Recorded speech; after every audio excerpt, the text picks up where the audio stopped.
06193202. Saya dari Universitas Islam Negeri Sumatera Utara, Fakultas Ilmu Tarbiyah dan Keguruan, jurusan Pendidikan Guru Madrasah Ibtidaiyah semester 4. Nah, baiklah, di sini saya akan menjelaskan materi mengenai api unggun.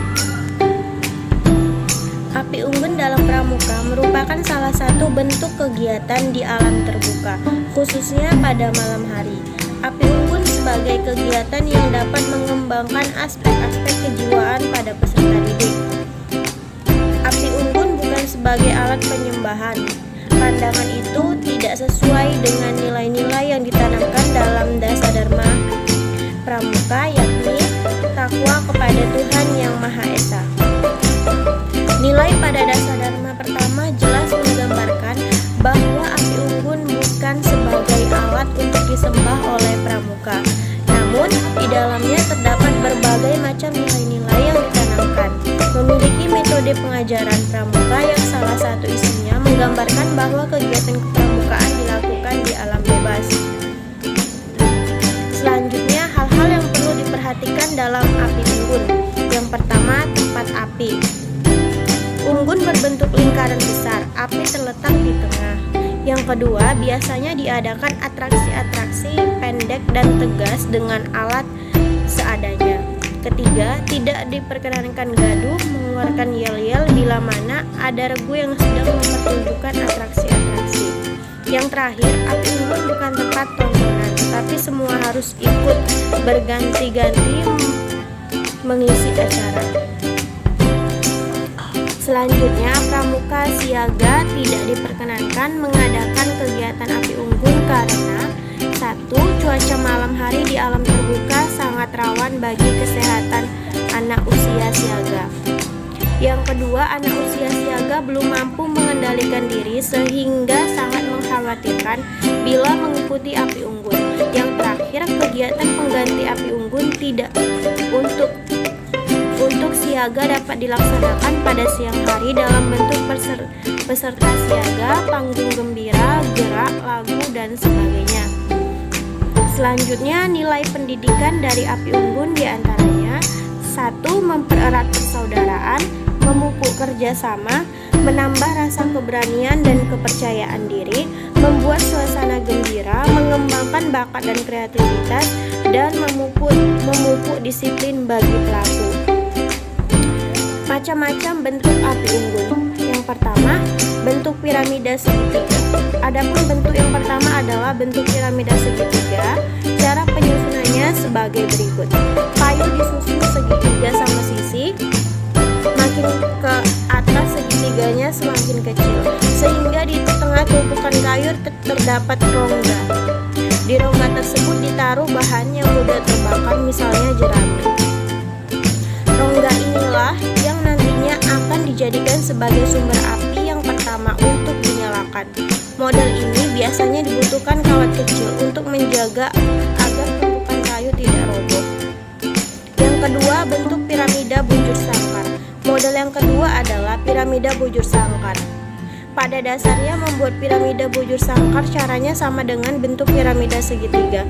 Yang membedakan terletak pada bentuk penyusunannya berupa bujur sangkar.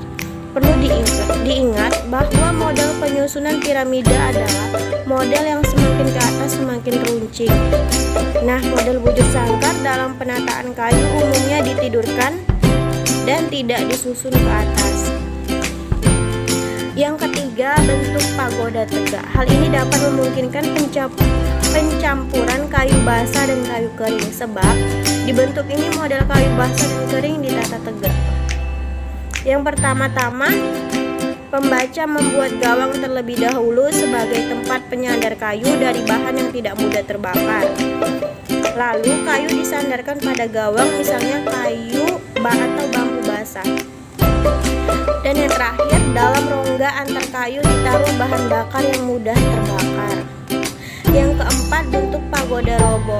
Bentuk yang paling sederhana yang mungkin saja sering pembaca praktekkan ketika membakar kayu, tetapi tidak menyadari bahwa bentuk tersebut adalah bentuk pagoda roboh. Adapun cara membuatnya, yang pertama, kayu kering ditetapkan di tanah, ujung-ujungnya bertemu di tengah ujungnya di luar membentuk lingkaran. Yang terakhir, agar ujungnya cepat terbakar, di tempat pertemuan tersebut dapat dibuat lubang dan diberi bahan bakar yang mudah terbakar. Nah, yang terakhir, bentuk kursi. Bentuk kursi adalah bentuk api unggun yang mungkin saja pembaca jarang temui, sebab bentuk ini biasanya digunakan apabila angin bertiup kencang dari satu arah. Langkah membuatnya pun tidak terlalu sulit ataupun rumit, namun sedikit perlu kesabaran. Adapun cara membuatnya, yang pertama, 2 kayu basah dipancangkan agar berjauhan dan agak condong ke depan. Yang terakhir, setelah tiang pemancang api unggun sudah dibuat, langkah selanjutnya menyusun kayu-kayu hingga membentuk kursi. Adapun yang terakhir, makna api unggun pada kegiatan pramuka. Berikut ini beberapa makna yang dapat dicapai ketika mengikuti kegiatan api unggun dalam sebuah perkemahan. Pertama, mendapat kehangatan.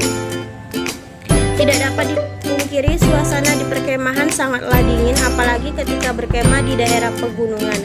Dengan adanya api unggun, anggota yang berkemah akan mendapatkan kehangatan. Kedua, menimbulkan semangat. Api unggun dilaksanakan pada malam terakhir perkemahan, di mana semua anggota merasa lelah, letih, capek, dan jenuh. Nah, di sini api unggun kembali menjadi solusi, karena api unggun melambangkan kobaran semangat yang membara dan seakan-akan tidak boleh padam. Begitu pula pramuka. Nah, yang terakhir, mencari kegembiraan. Ketika penyulutan api unggun selesai, dilanjutkan dengan atraksi seni, baik itu menyanyi maupun keterampilan lainnya. Nah, sekian itu saja yang dapat saya sampaikan. Semoga bermanfaat bagi teman-teman sekalian. Kurang dan lebihnya saya mohon maaf. Wabillahi taufiq wal hidayah. Wassalamualaikum warahmatullahi wabarakatuh.